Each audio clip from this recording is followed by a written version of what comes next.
left, right. In this episode, we share some of the most profound shower thoughts, and I get schooled by a trans person correcting me on our podcast 2 episodes ago about trans and our opinions and whatever we thought about trans and the current conversation about trans people. So I don't think we were derogatory or saying anything mean, but we did have a person that wanted to school me. So we'll lead with that, and I'll let you enjoy watching me get destroyed. This is SipTalk. Grab a drink and enjoy. Of course, it's good.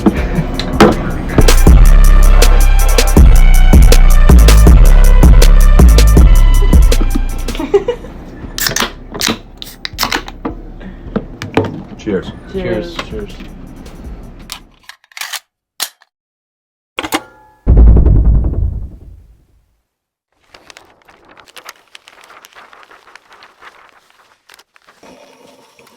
All right, welcome to SipTalk, episode 219. My name is Justin DiGiulio out of my basement in New Jersey, joined by James, the Bosnator, Boswell, procurer of accounting services, professional referee, professional bartender, philosopher, philanderer, philanthropist.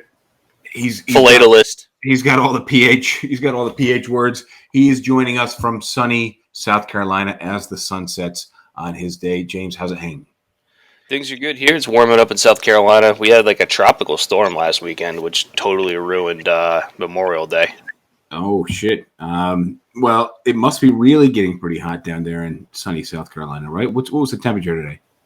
It's not hot yet. It was only like 80 or 81. Okay, fair enough. So I do want to announce, since we have a couple people watching us live, that at the end of this episode, so you got to stick around to the end, but we are running a contest today. One lucky listener is going to win our choice of the following: a $2,500 Amex gift card, a flight to New York City with a 2-night all expense paid stay in a New York City Midtown hotel, or a 1-year subscription to SipTalk podcast.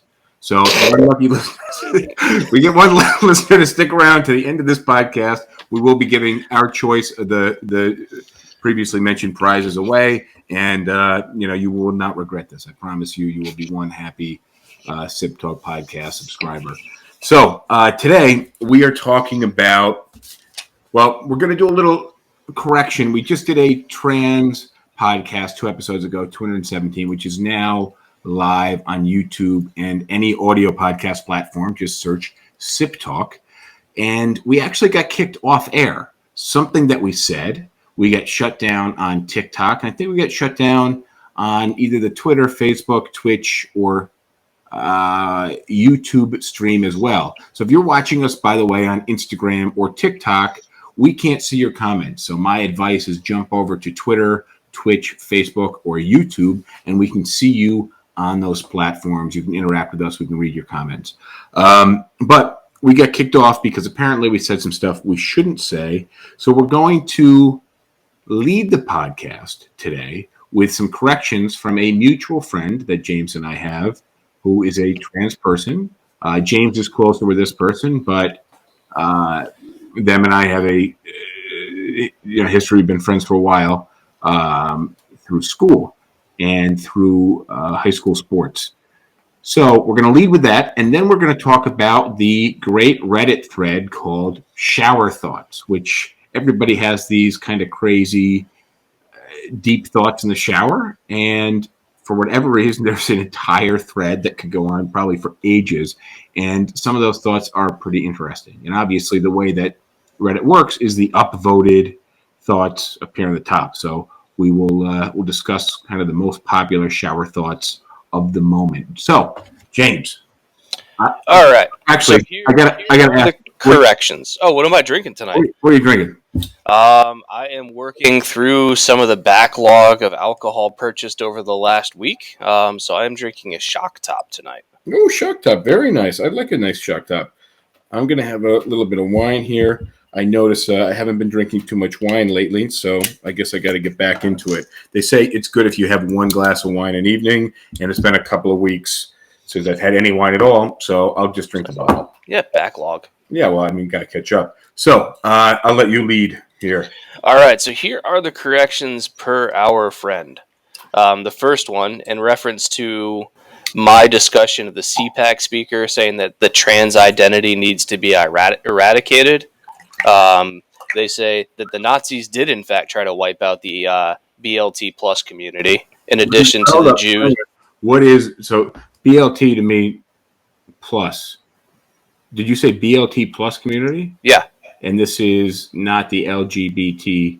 No, it's the same. BLT rolls off the tongue a lot easier.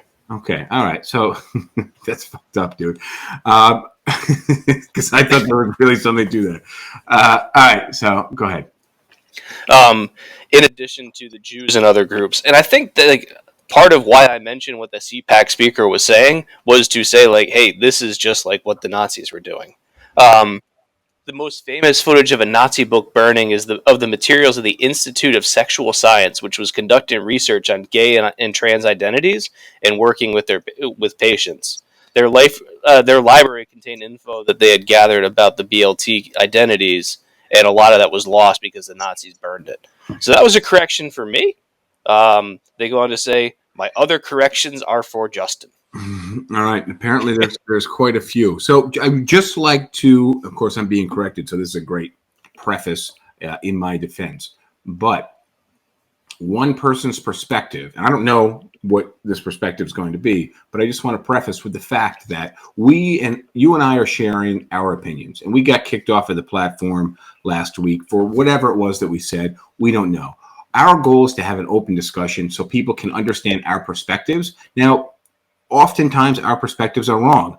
You correct me oftentimes while we're on air. I get people that in the comments send me corrections and argue with me. And then, of course, after we're live, I get a bunch of messages on Instagram and email and YouTube with people making corrections that don't share our perspective. But I do think that everybody has a right to their own perspective. And one person who is trans sharing their perspective on the trans movement may not be supported by everybody else who is trans. So there's a handful of corrections for me based off what we talked about. I will let you got to give me the incident, and then you have to give me kind of the setup and then the correction. I'm just going to read the correction, and then we can discuss it. Great. All right. Well, so number one. They disagree with the idea that being trans is a belief system. People can obviously have beliefs about being trans, but also one's sense of identity predates those beliefs. So I would distinguish between one's sense of gender and beliefs about how trans people should be. By the same token, it's possible to identify as a straight dude and many elements of heterosexual identity, such as marriage, kids, etc. Okay, but I'd like to know the context that. Well, you were talking about trans being a belief system, and they're saying, that's not the right way to look at it. And what I would say is, it's a belief system if you expand your definition of belief system to encompass practically everything, and then the definition of belief system becomes somewhat meaningless. All right. I would like an actual citation of what I said in the context in which I said it, because I don't actually even recall where that was. But I'm open to the next one. Go ahead. Okay. But I can't combat something that, and not that I'm also, again, it may not be my place to combat somebody else's opinion of my opinion. Okay. Point B. Certainly there's a lot that I can add from my own experiences about how it impacted me not being able to transition as that Alright, so point B is basically saying they might be willing to come on and talk about how when they were in 4th grade, they knew that they didn't want to be a boy. Okay. And how certain they were at the time, and how they went to their parents and said, hey, I want to be a girl. And when that was said in the mid-1990s with mid-1990s parents, how that was not well received. And they can talk about how traumatic it was for them to have to go through puberty as a boy and develop all sorts of secondary sex characteristics that flew completely in the face of how they felt inside. Interesting. I think that's a very contentious. I think that's a very contentious point because the other side of the argument, arguing basically against youth rights to transition, is their premise is that young people don't really know what they want.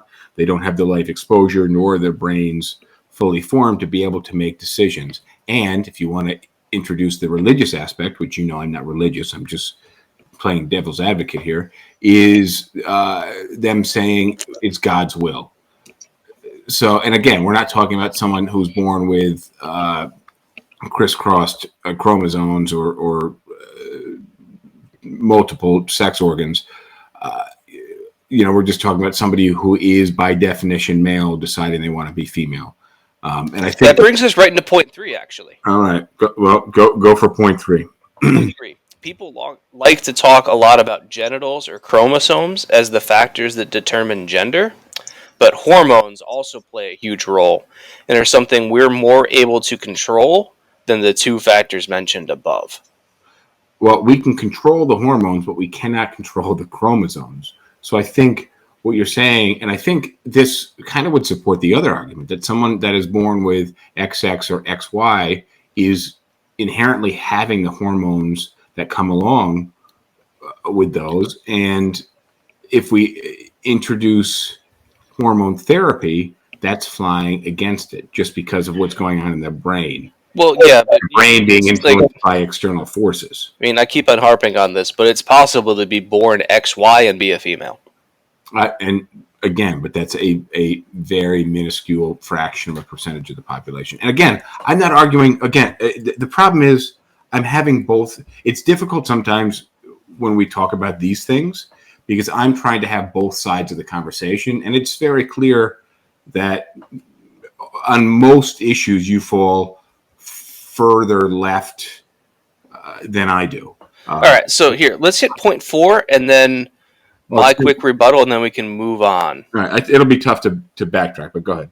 All right. So point 4, continuing from the point above about genitals and chromosomes and hormones, puberty is a dividing line with irreversible changes. So if trans people are able to take puberty blockers or start hormone replacement therapy before puberty really starts to take hold, you usually wouldn't even be able to tell the difference between them and like a cis person on the same hormones. So you could have like a biological male and a biological female, and if the biological male took hormone blockers and HRT, then fast forward 10 years, you wouldn't be able to tell them apart from the biological female.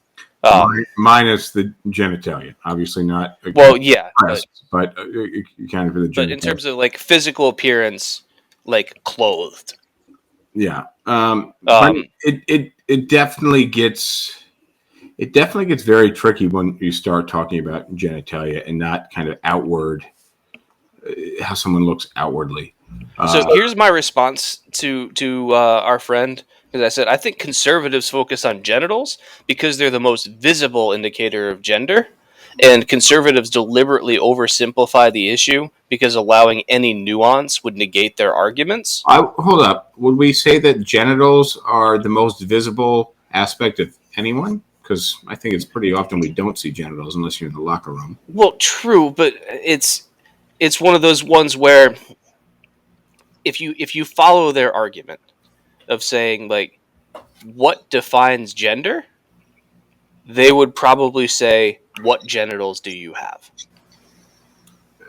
Sure, and they wouldn't ask about chromosomes, right? And they wouldn't ask about personal belief identity, where that gets slippery, where somebody wants to, because in from their perspective, whether you identify as a cat and want to walk around on all fours at work, or you identify as a female but you have a penis, they can't get past the difference. But right. I think that's the biggest argument that they have, and the problem is it's a ridiculous argument. And that's what I was saying is like they focus on what genitals you have is genitals equals gender, and that just isn't true. And to a lesser extent, like chromosomes, but that also sometimes fails. So and the thing is, in order for their argument to work, they have to ignore all the nuance that actually exists. Well, the nuanced aspect is, I think, really in my life, the only aspect that has had a large impact on me.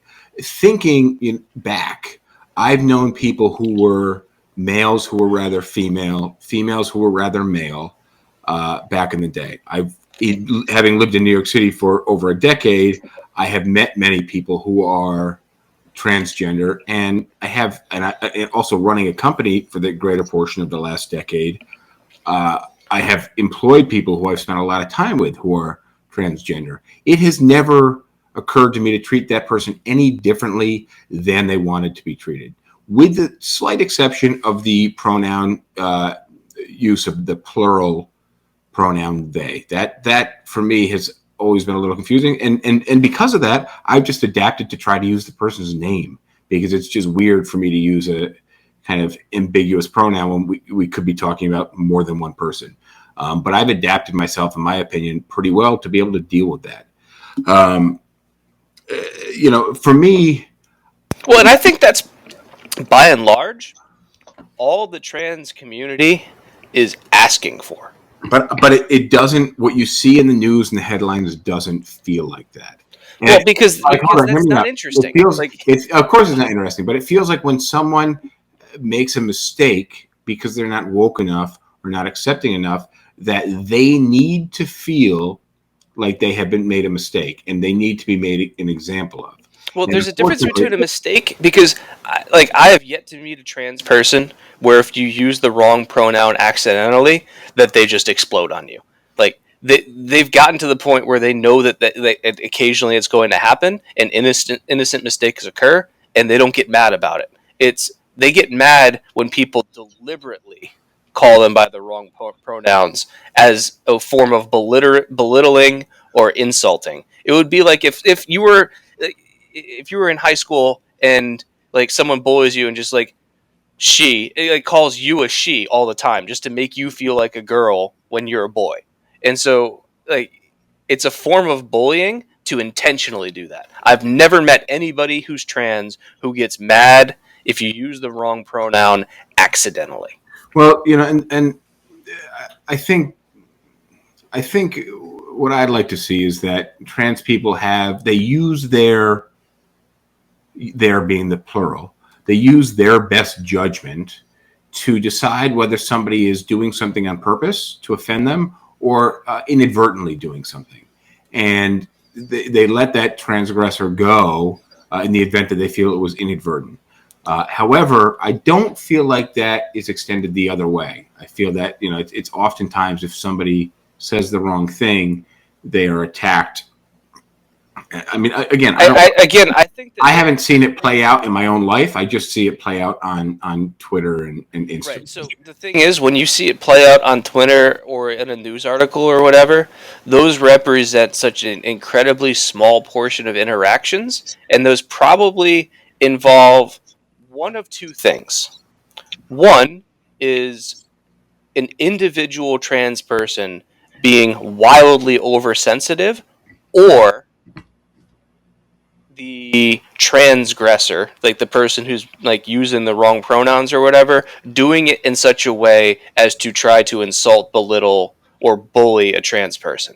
So, well, this is what put Jordan. And I'm not saying I don't even know what the ratio of those two would be, but I'm going to say that anytime you hear about this crap in the news, it's because one person was being wildly oversensitive or one person was being deliberately insulting. And this is where Jordan Peterson rose to fame. Is somebody was recording him after a talk where there's a bunch of students kind of out in the courtyard, and a trans person saying, why are you against mandating language? And his perspective was, I don't think the government's role should be in mandating or restricting language. There are certain rules that we already have, yelling fire in a crowded theater, but and again, should that even be a law, right? Or should that be case by case that person's prosecuted because they caused some issue versus a blanketly making it illegal? But his argument was basically against legislating that out, and that people should be able to use their judgment. But And it wasn't really. That's what he claimed it was. and when they don't, society will give them some backlash. The thing is, it wasn't like that was the argument he claimed, but it wasn't his actual argument. Because if you've looked at his behavior and the things that he has said subsequent to his rise to fame, everything points to him thinking that trans people are somehow lower than others. And I can prove this to you if you'd like. Well, maybe we'll do it off air, but I don't think anybody, from his perspective, I don't think he thinks anyone is lower than him. That's not how he acts. Some of the things that we discuss seem to be a bit petty. And just like I would never put a sign in my office that somebody needs to, that gender needs to be respected, at least at this point, because it hasn't been an issue. But I would expect... it could just be covered by a general rule of don't be a dick. And that's kind of my general rule in running a business, don't be a dick. But sometimes you got to be a dick. Yeah, but if you have to be a dick, be a justified dick. I think there are other aspects of the trans movement that we discussed. Maybe, and we didn't get any counters on this stuff, but we might have been kind of spot on. But we talked about sports. We did talk a little bit about children, although there was a counterpoint to that. But I also think, what's happening in Florida and a lot of the right-wing kind of conversations is just most parents, especially on the right-wing side, they don't want their fourth grader being talked to about sexuality and transgenderism, whether it's straight or homosexual, whatever it is, they don't think it plays any role in the fourth grade classroom. And it gets confusing when you start introducing elements to it. But it doesn't. They're just wrong. Because... I think it's how it's introduced. I think it's yeah, it may be. But there's a difference between saying we're going to tell fourth graders every aspect in explicit detail about what it's like to be gay. Like, sure, I don't think you're going to get many people that are going to argue against that. However, having an age-appropriate lesson to talk about, like, gay people exist and trans people exist, and just, like, denying that these people even exist and not allowing teachers to talk about it at all. Well, also like the Florida bill, which I think is now law. Yeah, it totally is. And they've expanded it all the way up to 18. Which is insane. Yeah. It's actually, like, in intention, I could get behind an aspect of that. Like, we don't want sexuality being taught to our teens to a degree, but like, maybe it may not be part of the curriculum. Again, we talked about it. Like, you can. The thing is, like, if you're a fourth grader and you just go out in the world, there are going to be times when you're out in public just doing things, and there's going to be gay people around. But look, and as a kid, it's natural to have questions about that because it might not fit with what you've come to expect. And if you go to school and you're in health class or something, and you want to ask the teacher about that, the teacher should be able to give an age-appropriate and relevant response so that the kid can understand it. If the parents are unwilling to talk about it. But let me ask you this. How much more have you learned out of the home than you learn in the home up to age 18? Obviously, a hell of a lot more out of the home. Now, a lot of the information you learned out of the home, probably incorrect. However, if you wanted the correct information, you would go to the library. Back when we were kids, the internet didn't really exist that much. You might have gone to the internet, or you would go to a teacher, and the teacher would be the person that would fill you in. The issue now is that a lot of these topics are in transition, and while they are in transition, they become very polarized and very political. So the teacher's politics may get in the way of, and they may have an agenda when they give you this advice. Well, there's also the issue of, like, if you've got a teacher that's gay that has a spouse of the same sex, like the teacher can't even like talk about like they can't even have a picture of their spouse on their desk. It just seems so strange to me that I would like the trans conversation to get to where the gay and homosexual conversation has almost just gotten to, where it's not everyone's agenda and front page news. If you meet someone who's gay, they're gay. You don't think much of it. If you meet somebody who's trans, they're trans. You don't think that much of it, and you just kind of respect them for it. I understand. Well, that's a great goal, but right now you've got states like Florida that are moving in the complete opposite direction. Well, and that are ostracizing these people. Yeah, I had an interaction yesterday. I don't even know how I feel about this yet, but I will tell you what happened just to share my experience while I am still digesting it. And I preface with the fact that I am still digesting it, so don't fucking crucify me for my experience, because I can only share my experience from my perspective. And again, I'm still working it out. But I went to the pharmacy, stood in line. There was a dude behind the counter who, as I approached the counter, kind of walked up, and I was like, oh, that's a wig. Interesting. And then I noticed that he was wearing nail polish. And then as I kind of got right up to the counter, I thought he had a fake beard on, which I was like completely confused as to this person's gender. And given everything that's going on, I started to sweat. I had an actual reaction to the fact that this was unfamiliar territory, and I wasn't sure exactly what to do. We actually had a very nice interchange, and it was, but it was a portion of it was uncomfortable. And I think it's sad that people have to, and I'm not saying it's anything on him, but feeling that, oh shit, this is uncomfortable.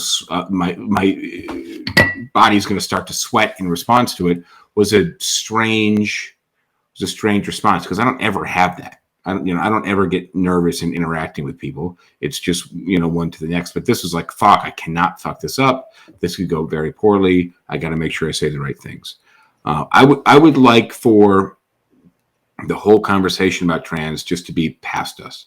Well, we're not instructing our children about it. It is a thing. If you were 9 years old and you're a boy and you like other boys, and you see somebody, you see an adult who's in a relationship, a male adult who's in a relationship with another adult, you just say, oh, I'm like that. If you are a boy who sees somebody who's transgender, if you can tell, I guess, and you decide that you are transgender, and you say, oh, that's me. That's what I want. That's who I am. I guess that's what I'm going to do. That's fine. But again, it is this,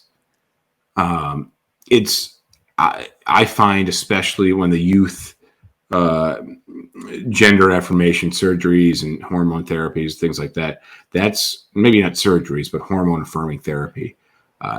That's something I'm not quite sure on. Now, the person that we mutually know shared their opinion, kind of disagrees with me from their perspective, saying that they wish they had the opportunity to do this from basically age 9.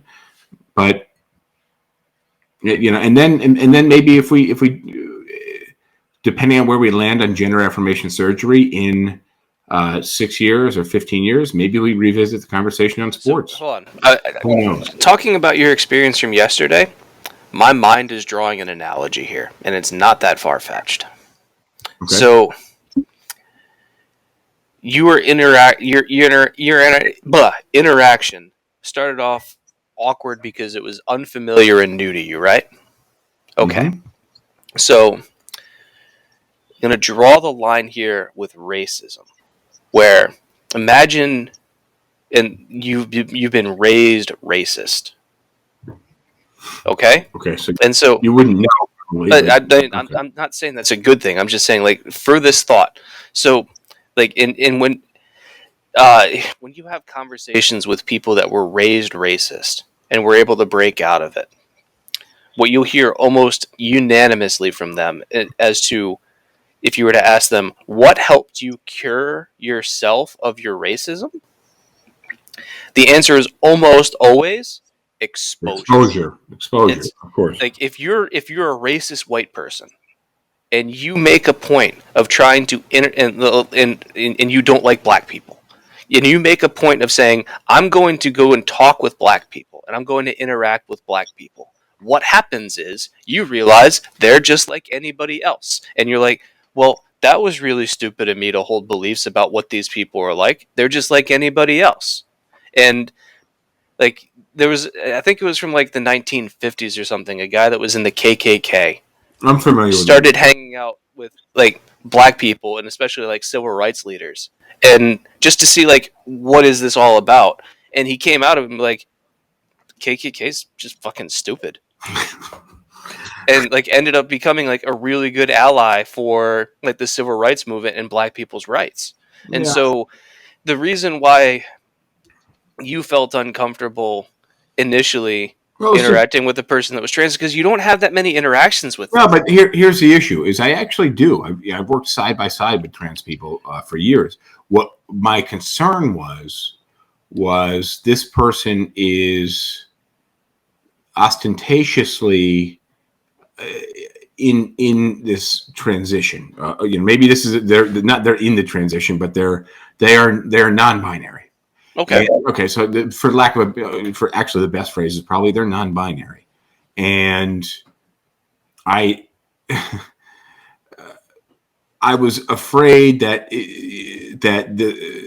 the interaction was just going to go south fast. Not that I expected it to, but I was afraid that you just didn't want to say the wrong thing. I didn't want to say the wrong thing, and I don't think that feeling is going to be around for long because I think we'll get there somewhere with trans. Now, obviously, and I want to move on to shower thoughts because we're halfway through the podcast, but we're in this transition stage. Issues like youth, gender affirmation, hormones, and sports issues, those are kind of some of the bigger issues that we have to work out.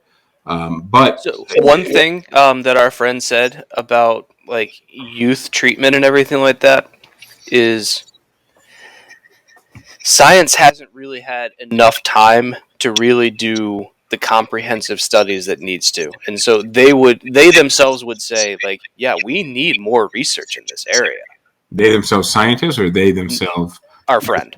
Okay, yeah. They themselves, our friend, would say there needs to be more scientific studies on this. One, to make sure that we're not harming anybody, and two, to find the optimal ways to treat these things. Yeah, and yeah, I completely agree. I want to move on because I love this shower thought. Yeah, we can do a hard pivot. And yeah, but I'd like to have and you're going to have to appeal to this person. I love to have this person on and just see where the conversation goes. When we were actually doing the trans episode, I reached out on the fly to some trans friends, but nobody picked up and joined in. They didn't see the message until it was too late. So I would really, really, really would love to have anyone who's trans join. I don't mean somebody who has a perspective on being trans or as a friend who's trans. I'd really like to have some trans people on. And again, this is I was about to say this is a safe space to have conversations, but honestly, it's not, because some of you motherfuckers that listen to us really attack the shit out of it. All right, let's hit this first shower thought because it's wrong in a bunch of ways. So let's just reintroduce shower thoughts. Shower thoughts are those miniature epiphanies that you have when you're in the shower. Why? Because you're not listening to a podcast, you're not watching YouTube. Yeah, it's sensory deprivation. Your brain gets to work finally, and then sometimes you just have these mini epiphanies. So this first one, it just makes me mad because the person who wrote it is stupid. You can't preface them. I'm going to. The post is homeowners insurance increases as the value of the home increases. However, auto insurance doesn't, when you buy a house, it appreciates. When you buy a car, it depreciates. However, auto insurance doesn't decrease as the value of the vehicle diminishes. Diminishes spelled wrong. Diminishes. I read this. I'm like, oh shit, they're spot on. The house value goes up. Your house insurance goes up. That kind of sucks. if if you have a 10-year-old car and you've had insurance on it for 10 years, pretty good chance your insurance probably didn't decrease. Yeah, but first of all, insuring a house, insuring a car are two very different things. Hold on. When under you're insuring a car, all you're the insuring the driver. huh? When you're insuring a car, you're insuring the driver. You're also insuring the car if you've got collision. It's mostly a liability issue. Right. So it's like you've got your liability and your collision. Your liability is going to be based on you as a driver. Now, the type of car that you drive might change your liability insurance, because if you're driving a 93 Ford Escort or you're driving a 2018 Corvette, like those two cars have, like, statistically, the people that drive the Corvette are more likely to be taking risks than the person driving the 93 Ford Escort. So your liability is going to be higher based on the kind of car you have, but that's because they have tables showing that certain cars are riskier, like attract riskier drivers. Yeah, they're not saying a ranch home relative to a colonial home is riskier. But they're just also, going by home value. with as far as collision insurance, where you're insuring the value of the car, that actually does go down in cost as your car value decreases. I was literally going to say that if you were to shop insurance policies 2 years after you got your car, you would notice that the offers that you had were lower offers because the replacement value of the vehicle decreases, and that's your collision portion of the insurance. But the liability portion is what is based on you as the driver. Yeah, and so, but like talking about like homeowners insurance, or like, when was the last time you heard about someone's house crashing into somebody on the street? Again, I mean, maybe if you have a mobile home, those Victorian houses can be quite vicious, James. Yeah, with the steep staircases. Right. So it's just like whoever wrote this doesn't understand anything about insurance or actually spelling. All right, you want to hit the next one on the list here? I'm going to scroll down to one that I like. All right, then I'm going to hit the next one. Due to inflation, one day a banana will really cost $10, and this joke won't make sense anymore. Yeah, I don't know. I think the joke will still be funny when you get the context of when it was made. This one I don't like either. For how commonly red and blue are used to represent hot and cold, you never see purple to represent the middle. I've seen it before. I have my kitchen sink gives me a little purple indicator. Yeah. Yeah, some of these are dumb. I'm waiting until I can find a good one. Well, okay, I'll give you this. Red eye in picture has quietly vanished from our lives. Most digital cameras and iPhones and Samsung cameras are able to edit out just the kind of, I guess, maybe the AI of the camera to edit out red eye. But also, we're not using flash as much as we used to. I like this one. Hipsters truly were boycotting Bud Light before it was cool. That was actually pretty funny. Drinking IPAs. Let's see. Or PBR. You know that the end of this, so maybe you don't, but like a year and a half ago, you told me you got priced out of PBR. Mm-hmm.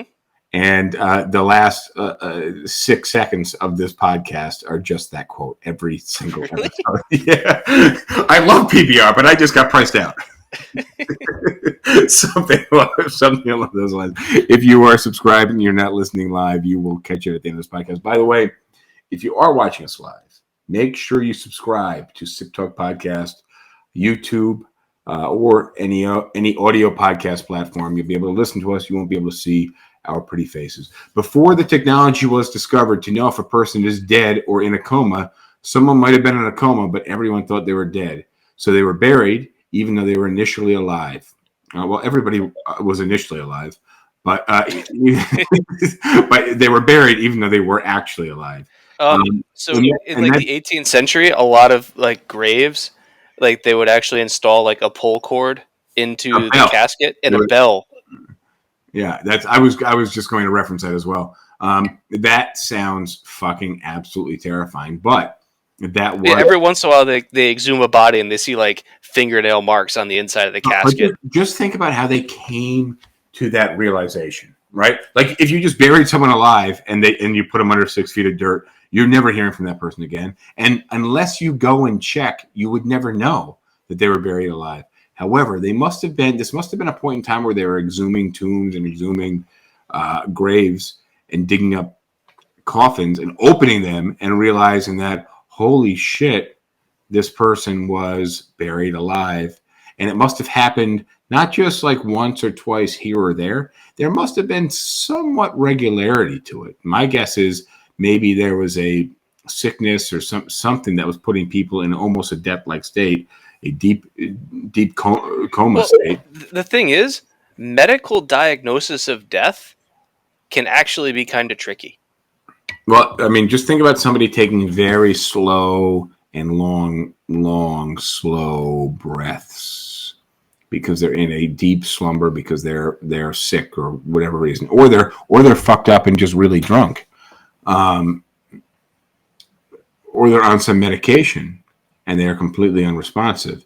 So that's why I mean, just think, to tell if somebody was dead for many years, they put a mirror up to their mouth and their nose. And you had to have the right humidity, the right... Oh, yeah. Can you fog a mirror? Yeah. You had to have the right conditions weather-wise to even have that type of humidity make an impact on the mirror. Some people to this day use that as like a dating test. What's that? They put a mirror up to somebody's nose to see... Yeah. Yeah, if they can fog a mirror, they're dateable. Is that what happens to you? No.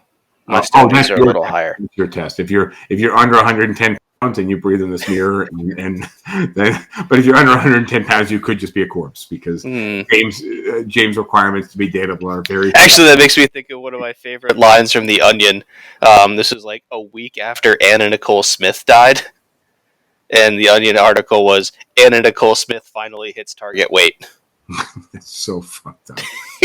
I like Anna Nicole Smith. I mean, I think there's a new documentary on her. I recently saw a preview, and I was like, I was thinking to myself, is that OJ's wife? No. No, obviously. Here, I like this one. Given how often wands are dropped in Harry Potter, it's surprising they don't have wrist straps fitted. I've never seen Harry Potter, but I imagine wands must be dropped quite a bit. So for some reference, I have been getting in bed at night, taking melatonin, and then pulling out my iPad and reading through Reddit shower thoughts until I get too sleepy to hold the iPad up. So that's how I stumble across shower thoughts. The Netherlands, the Netherworld, and the Nether regions have nothing to do with each other. So the Netherlands... I don't know. Have you ever been to Amsterdam? Is that in the Netherlands? Yes. Okay. Because some people would say Amsterdam is a netherworld. It very much has to do with nether regions. And it's in the Netherlands. I don't know exactly what region is the Netherlands. I could... The Netherlands is a country. Is it? I did. Yes. No shit, really? Yes. I had no idea. I just thought it was a region. I thought it was a nether... No, it's a country, like Germany or Poland. Dude. Fucking insane. The Netherlands is a country. When you think about the Dutch, like, that's the people of the Netherlands. When you think about Holland, that's like a state in the Netherlands. Or a region in the Netherlands. Holland is not a country. I have not... Really? Yes, really. I was today years old when I learned that. Yeah. June 1st, 2023. It's good that we've got this recorded, because otherwise you'd be denying it. On top of us having it recorded, I'm glad we're streaming this live. That makes me feel great about this. Awesome. All right. Let's see.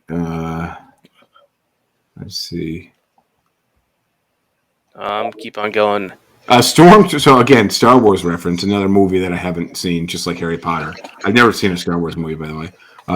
Stormtrooper armor is pretty useless. One hit from a blaster and they go down. They might as well just wear normal, lighter clothing. Yeah, that's not true, though. If you read, like, if you want to get, like, deep into, like, the Star Wars geekdom or whatever, like, the Star Wars, like, the Stormtrooper armor actually is really effective. Oh, God. And also, like, the Stormtroopers are also, like... Actually, this is a cool conspiracy theory in Star Wars. Is so, like, if you read like the background lore of Star Wars, like all the stormtroopers are actually like really elite soldiers that have incredibly good aim. And so the conspiracy theory goes that like in the first movie, especially when like they're escaping from Tatooine, and they're running onto the Millennium Falcon and getting shot at, and like the stormtroopers are missing left and right. The conspiracy theory goes that they were actually instructed to miss because Vader knew that it would eventually that they were going to be going to him, and so by not shooting them there, it would allow Vader to like get them on the Death Star. Yeah, I have no fucking idea what you're talking about. Nor did I know you were that in depth in the world of Star Wars. Yeah, Star Wars or Harry Potter. I didn't know you. I'm not big on Harry Potter. Like I've seen like half of one of the movies and read 3 of the 7 books. I've seen like half of a Star Wars movie. But my roommate is big into Star Wars and stuff like that, so we've had plenty of time to have conversations about that. I'm not surprised that there are people close to you in your life that are big Star Wars fans. Not many people are. Not surprised, that is. Mount Everest is haunted by the most fit ghosts compared to anywhere else on Earth, or potentially the most rich ghosts. We are still monkeys that live in just cut the trees down and reshape them into boxes. Here, this one actually is like existential. Some people are terrified about what comes after death, but really chill about what came before life. Well, if you're an existentialist, you see the two as the same. Yes. Actually, you know what? As you brought that up, is the last sentence if you're an existentialist? No, that's my commentary added. Yeah, that's funny because I was like, oh no, it's basically the same shit. In most video games, the Earth really is flat. Yeah. Oh, I like this one. Dogs must really think we care about our toilets, given it's the only thing we mark as our territory multiple times throughout the day. It's funny because you are way deeper in this list, and this is a shit that I've been reading a little last couple of days, sitting in bed late at night on melatonin. You spend your life gathering people for your funeral. I've always thought that. I've always thought, like, look, motherfucker, you're going to show up at my funeral? But that's only because I'm traumatized as a kid. Oh, like, I've already said that, like, I want my funeral to involve, like, me packed into a 50-gallon drum with as much fireworks as you can fit in there. I want my funeral to be awesome, man. Like, funerals are lame. It's just, like, a whole bunch of people, like, sitting around, like, a wooden box and being mopey. Screw that. I want my funeral to be a party. I want people to be, like, staggering out of there because there was so much liquor that they couldn't say no, and at the end of it, you get a giant fireworks display. Who's showing up to that funeral? Then you better start planning it, man. You better start sending invitations. Yeah, I had a conversation with my now ex-girlfriend about that, and she says, there's absolutely no way you're doing that. So it's my funeral. I mean, all you're asking people to do is have some drinks and watch a fireworks show. I don't think that. Well, she thought that it would be disrespectful for me to be blown up in my funeral. I'm like, I'm already dead. Like, we might as well give the people a show. Not if that's what you wanted. Yeah. I like this one. Cars are kind of the loading screens of life. Just think about all the time you spend in the car waiting to get to what you need to do. It depends, though, because like the loading screen's a mini game. I mean, yeah. Well, just like when you watch the intermission at a drive-through movie theater, a drive-in movie theater, it can be entertaining, especially if it's that 1960s hot dog, popcorn type dance. What do you have next? I'm working on it. I got one for you. Insect exterminators have the highest kill-death ratio of any other cross-section of the population. I'm trying to find good ones.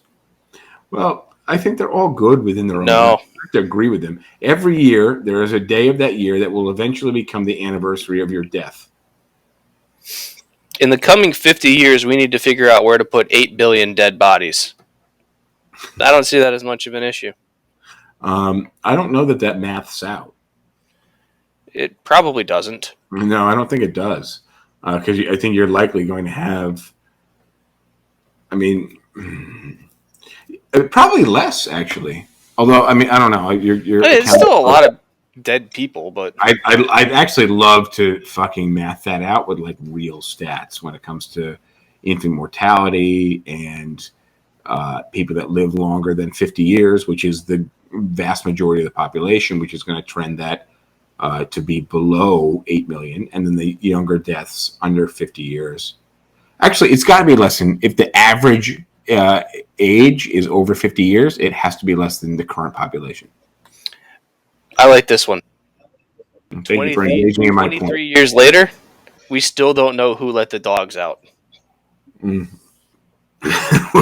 do not. Do you know what that song's actually about? No, but I've never seen the music video either.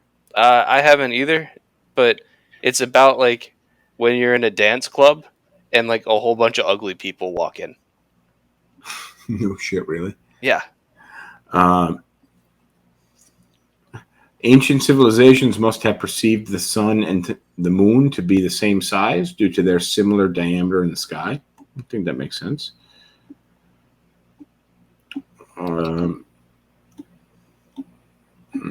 Fear of death is the ultimate FOMO.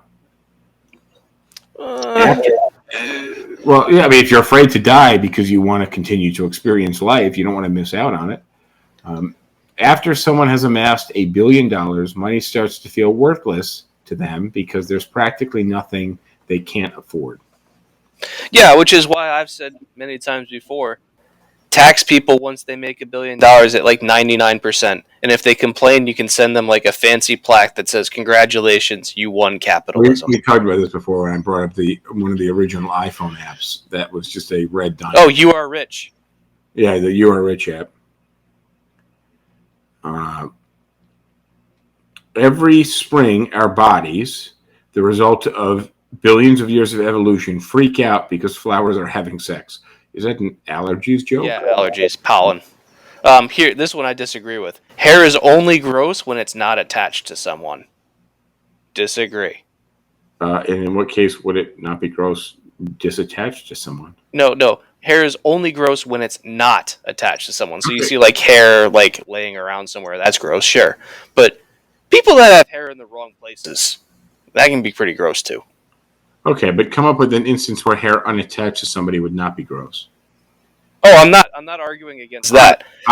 Here's the argument I will make against that is basically any animal product that you have, whether like a badger hair shaving brush. Oh yeah, that's not gross. If you get a horsehair bag, that's a fucking $5,000 weekender bag, duffel bag. Yeah, but like I think they're talking. Like, it's probably human hair, and it says is only gross when it's not attached to someone. I'm like, no, not only. It can be gross when it's attached to somebody. If you've got hair growing in some weird ass place, like, yeah, it can be gross. You cannot prevent change without making another change. No. Well, if change is going to happen, you got to change something to make it not happen. No, you could also just say we're not doing anything. Like, if you're driving a car down the highway and it's a straight lane and you're just driving straight, like, nothing will happen. Like, there will be no change if you do nothing. It's only if you turn the wheel will there be change. So it doesn't require action. Well, if the norm is staying on the road, if the constant is staying on the road, and there's a curve, you must make change. Right. That would be the argument. Like, if we're going to take this as an analogy as to, like, well, society and the world has changed, so we can't keep on doing things the same way that we always have.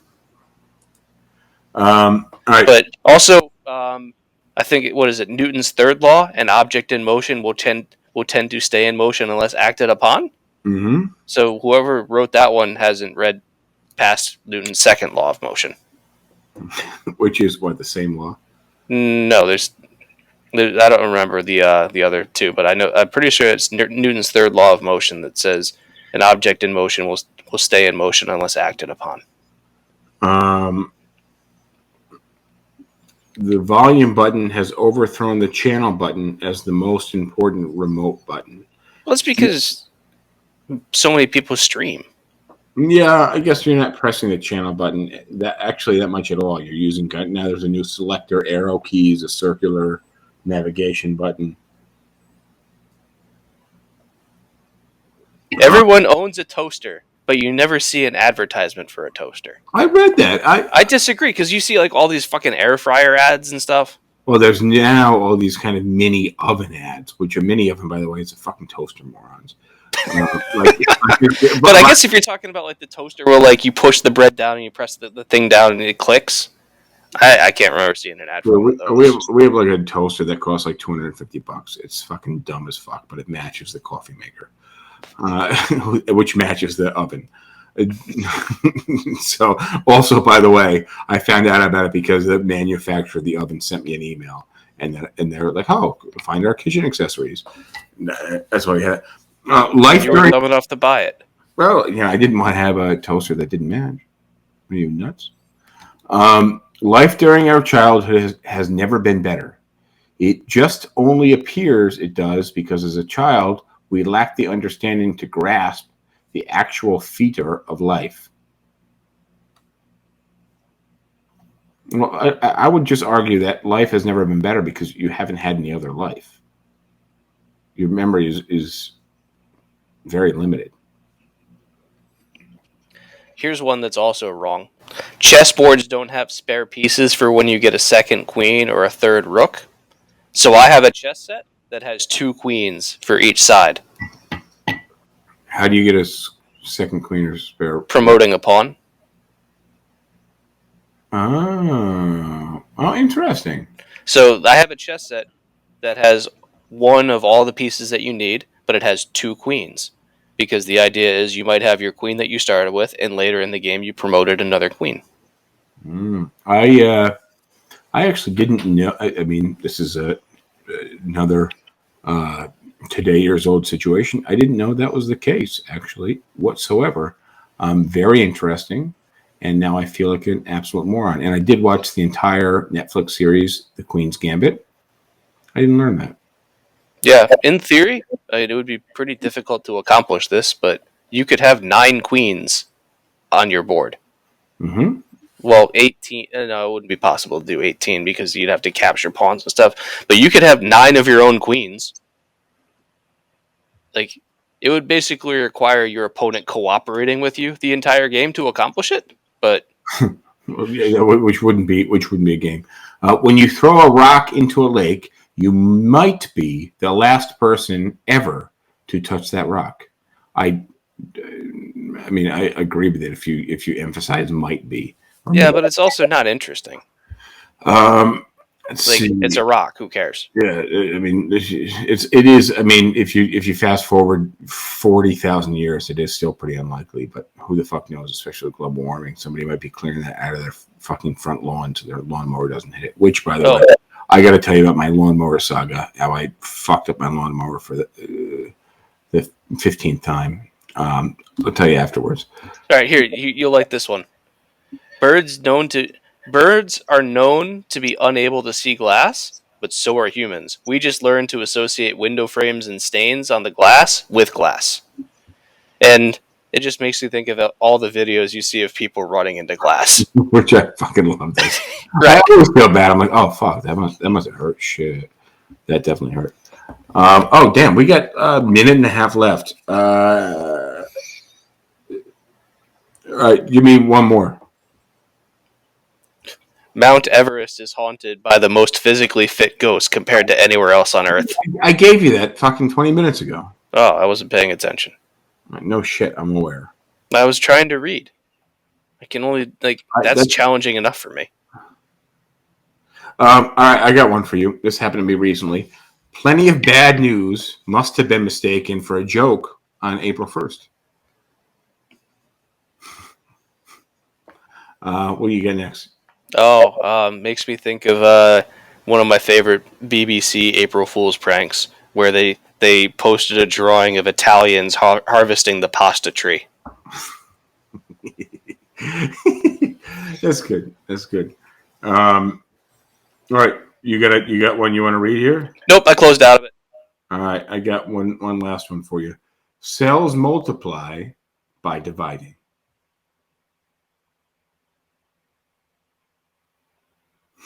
I mean, yeah, but that's kind of like equivocation. All right, I want to thank you guys for joining us. This is SipTalk episode 219. Do not forget to subscribe on Facebook. I'm sorry, on YouTube. Also, if you divide by a fraction that has a value of less than 1, you get a bigger number. True. Don't forget to subscribe on YouTube and all audio podcast platforms. We will announce the winner of tonight's contest. Next cast. The winner of tonight's contest in the comments on YouTube to the subscribers. See you guys next time. Adios. And that's our show, folks. Thanks for coming. Come back next time. Can't wait to see you. I like PBR. I just got priced out of it.